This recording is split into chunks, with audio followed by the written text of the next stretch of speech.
यो focus, क्या हालचाल। तुमने अभी भी सोलो लेवलिंग, दान दा दान या काइजू नंबर 8 जैसे ट्रेंडिंग एनिमे देख डाले हैं और अब तुम कुछ नए एनिमेज ढूंढ रहे हो देखने के लिए, बट सम ओल्ड स्टफ। तो मेरे दोस्त, ये वीडियो तुम्हारे लिए ही है। आज मैं तुम्हें कुछ ऑसम ओल्ड जेन एनिमे बताने वाला हूँ जो तुम्हें जरूर ट्राई करने चाहिए। और हाँ, इसमें 2 बोनस एनिमे भी हैं जो तुम्हें बिल्कुल भी मिस नहीं करने चाहिए।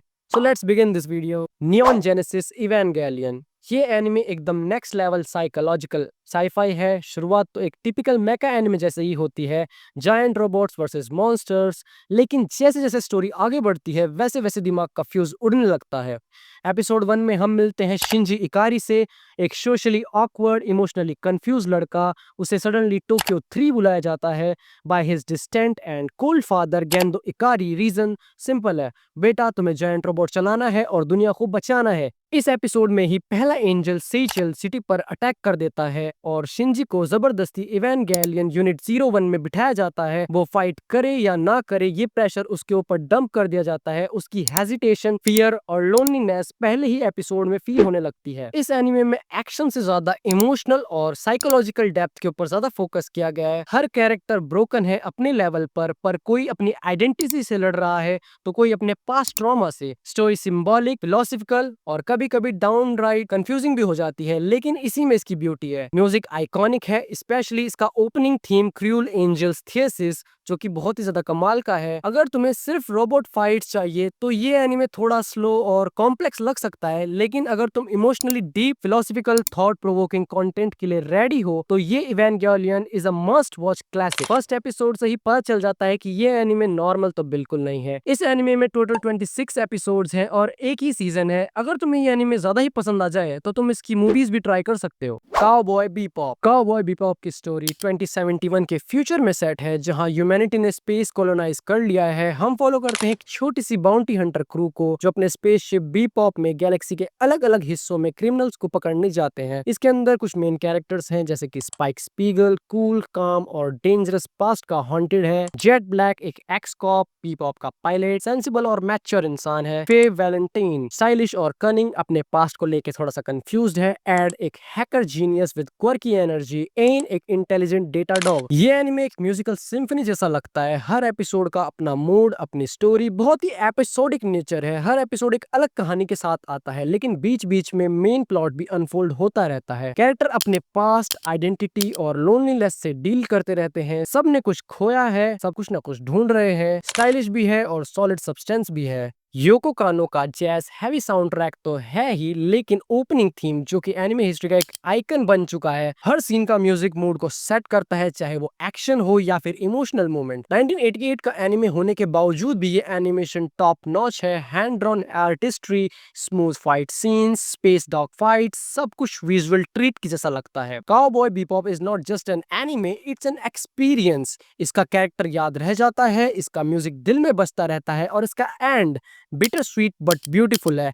एक सॉलिड 9.9 आउट ऑफ की रेटिंग इसको मिलती है। इसका भी सिर्फ एक ही सीजन है विद 26 एपिसोड्स, और अगर तुम्हें यह एनीमे अच्छा लगता है तो तुम इसकी मूवीज को भी ट्राई कर सकते हो। Yu Yu Hakusho. अगर तुमने हंटर एक्स हंटर देखा है तो तुम आइडिया लगा सकते हो कि ये एनिमे कितना ऑसम होगा, क्योंकि इन दोनों मास्टरपीस के ऑथर है योशिरो तोगाशी। ये स्टोरी है यूसिके उरामेशी की, एक टिपिकल 90s डिलिक्वेंट लड़का जो एक दिन किसी बच्चे की जान बचाते हुए खुद ही मर जाता है। लेकिन ट्विस्ट ये है कि उसकी मौत एक्सपेक्टेड नहीं थी, इसीलिए उसे दूसरा चांस मिलता है स्पिरिटेड डिटेक्टिव बनने का। अब यूसिके की लाइफ फुल सुपरनैचुरल हो जाती है। उसका काम है डीमंस का सामना करना, स्पिरिटेड वर्ल्ड के मिशंस को कंप्लीट करना और दुनिया को बचाना, all while throwing insane punches and sarcastic one liner. Hardcore martial art fights देखने को मिलती है, दोस्ती और राइवलरीज है, 90s एनिमेशन का चार्म, कैरेक्टर की ग्रोथ और बैंगर ओएसटीज तो तुम्हें मिलेंगे ही इसमें देखने के लिए। अगर तुम्हें नारुतो, ब्लीच या जुजुत्सु काइसेन पसंद है तो Yu Yu Hakusho is like their cool OG uncle. थोड़ा ओल्ड स्कूल फील जरूर होता है, बट स्टोरी और कैरेक्टर इतने स्ट्रॉन्ग है कि तुम हुक्ड रहोगे। इसमें टोटल 112 एपिसोड्स हैं।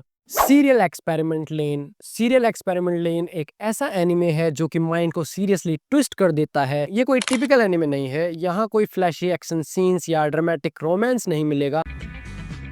今度は一人で来いよ。 Yeah.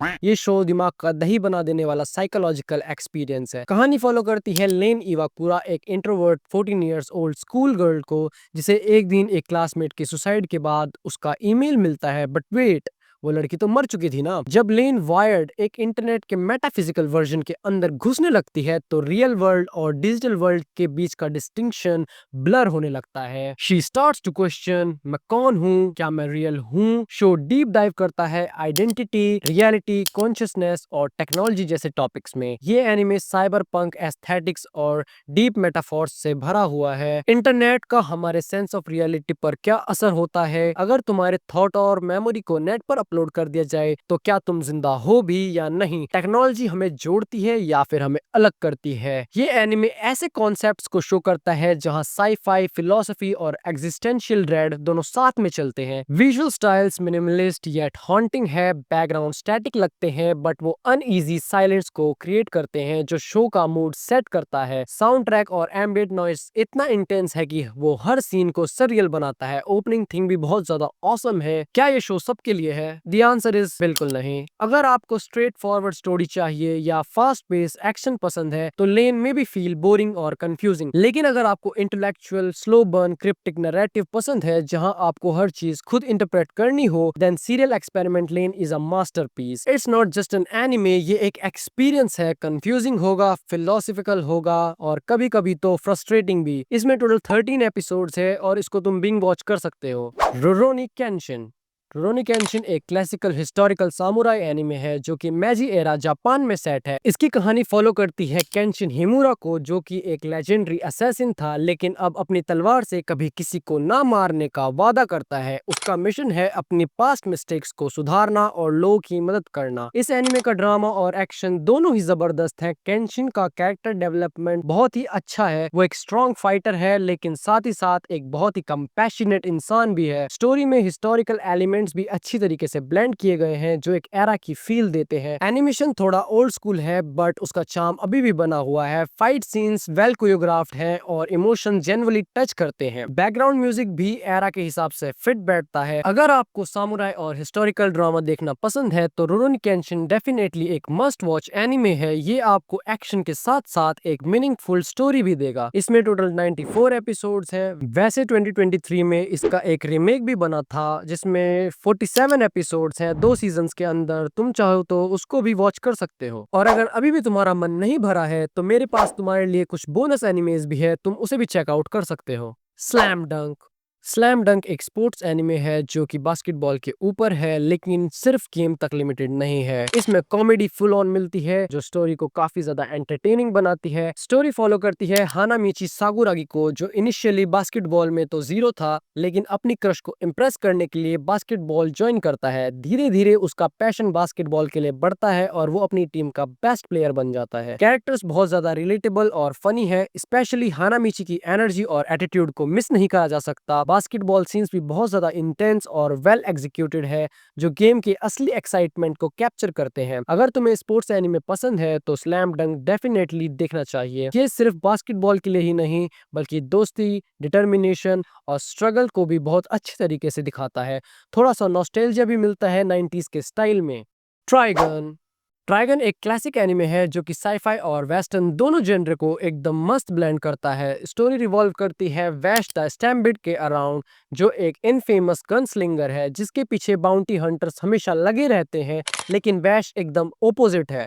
वो बड़ा ही काइंड हार्टेड और फनी और थोड़ा सा कैजुअल क्वर्की बंदा है जो हमेशा पीस चाहता है, पर सर्कमस्टेंसेस उसे हमेशा वायलेंस की तरफ ले जाते हैं। एनिमेशन अपने टाइम के हिसाब से काफी ज्यादा अच्छी है और बैकग्राउंड म्यूजिक भी वेस्टर्न वाइब को परफेक्टली कैप्चर करता है। एक्शन सीन्स इंटेंस है पर इमोशनल मोमेंट्स भी इक्वली स्ट्रॉन्ग है जो कैरेक्टर डेवलपमेंट को डीप बना देते हैं। इस एनिमे के चार्म उसके यूनिक कैरेक्टर्स में भी है, जैसे कि निकोलस डी वुल्फवुड, मैरिल और मिली, जो स्टोरी को और भी इंटरेस्टिंग बनाते हैं। ट्राइगन का थीम लाइफ, फॉरगिवनेस, रिडेम्पशन और ह्यूमैनिटी पर बहुत इंपैक्टफुल है। अगर आपको साईफाई के साथ थोड़ी वेस्टर्न स्टाइल एक्शन पसंद है तो ट्राइगन एक मस्ट वॉच एनिमे है। थोड़ा ओल्ड स्कूल है लेकिन टाइमलेस अपील के साथ। तुम्हें इनमें से कौन कौन सा एनिमे पसंद आया और कौन कौन सा एनिमे तुमने पहले से देख रखा था, कमेंट्स में जरूर बताना। और अगर तुम्हें इसका पार्ट 2 चाहिए तो कमेंट कर देना और सब्सक्राइब करना बिल्कुल भी मत भूलना। तब तक के लिए मैं चलता हूँ, bye bye. It's a whole lot of ice on me. Don't stand too close, cause you don't